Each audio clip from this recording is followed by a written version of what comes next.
a lot of Angelinos on this road. So I kind of expect, I see a car, where the person's obviously trying to impress you. Some kind of SUV. It's probably an Angelino. They come up here, they go to Mammoth. They come in through the back way to go to Yosemite.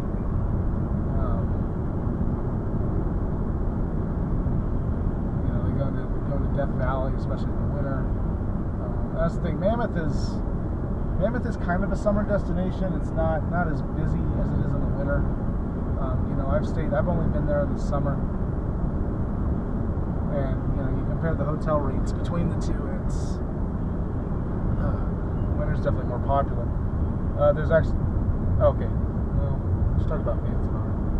So Manzanar is definitely going to be closed because it's a national park site. But this is one of the concentration camps, or not they didn't call them concentration camps. They called them I don't remember what they call them, but where they put Japanese Americans during World War II. And if you're driving through here, Manzanar is absolutely a must stop. Even if I don't really have a lot of interest in World War II. I just never have. I don't have a lot of interest in war history as well. But what happened is pretty terrible, and it's important to remember what happened. They do a really good job of kind of telling the story in a very respectful way, but also kind of showing you exactly what people's lives were like. They have testimonials, pick lots and lots of photos. So that's probably between Nevada and Los Angeles. I would say that's the thing you should do is go to Manzanar. Absolutely. If you come through here, plan on stopping. But I've been there twice. I went up here a number of years ago, and then came back, I want to say 5 years ago with my wife. Well, I take that back. I didn't come back with my wife. No, that was somewhere else. My wife's never been here. So, and they even left a guard tower up, which is pretty messed up. And that's the old high school gymnasium. So, one of the cool things that I should talk about is, especially since I was talking about ghost towns and abandoned mines, so if you looked at that road sign back there, it said Manzanar Reward Road. Now, it may sound weird, except for the fact that Reward was I don't really want to call it a town. It was mostly just a mine that's on the side of these mountains over there. On that trip where I went to Manzanar, I crossed over partially to see the old airfield. They would fly in a lot of Japanese Americans into Manzanar on that airfield. So there's this big airfield now that's actually partially a road, completely abandoned. If you keep going on that road, and I drove it in a car. It's completely drivable, two-wheel drive with limited clearance. There's an old mine site. I'm gonna have to sneeze in a minute.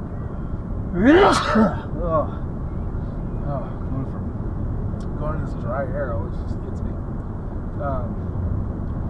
It was too.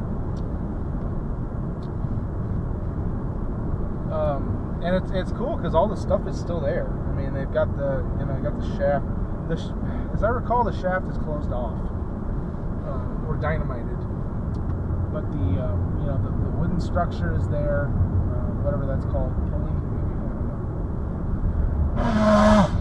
And a couple of cabins up there. You can tell they were probably from the early 20th century. and haven't been used since. And it's cool because you can just kind of follow this stuff way up into the canyon.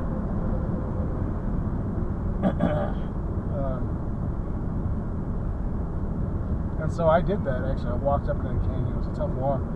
But while I was up there, I think I was coming back down. I just started coming back down. And I don't know if it was an F-16 or some kind of very fast military jet blazed pretty much at eye level with me. Because, obviously I was a couple thousand feet up by that point. So he was flying low and just got me right at eye level, and he was flying fast enough that I didn't hear him until after he passed me, and it echoed in the canyon. That was very cool to see.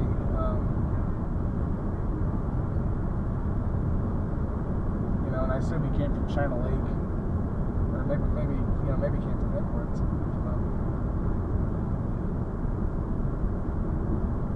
But that ghost town, I mean, as far as what you can see, especially for California standards, Nevada, there's more available. But for California standards, actually being a reachable ghost town, there's actually, it's impressive how much is left. There's some ghost towns in California that are either, unreachable due to them being on private property, or, on a four-wheel drive track. Or you go up there and there's nothing left, which is a lot of the Gold Rush ghost towns are like that. Because obviously the climate, that part of the Sierras is a lot harsher than the climate in the desert down here.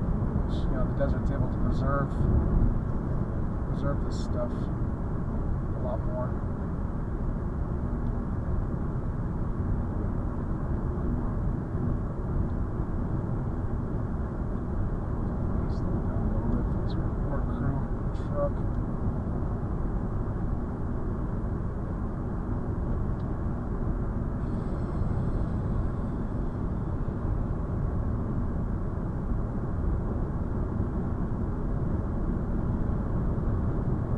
So this whole trip, we're following both the California Aqueduct and the Owens River. California Aqueduct is up to the right, kind of in the hills. It's completely powered by gravity. That was one of its selling points when Mulholland created it originally.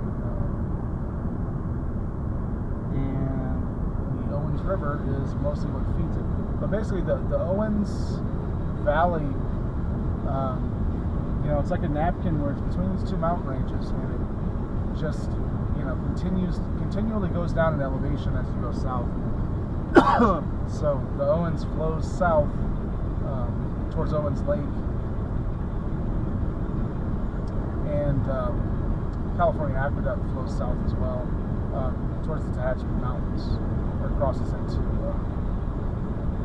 and eventually into the LA Basin.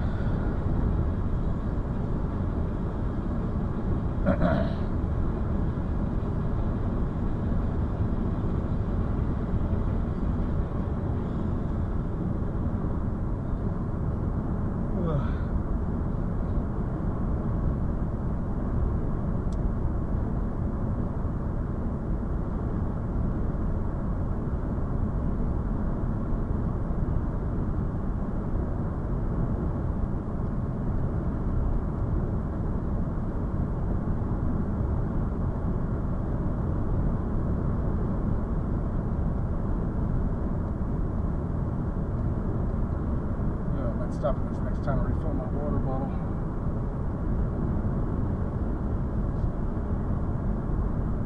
So, like I said, this is Scruggy Towns on the old Route 6.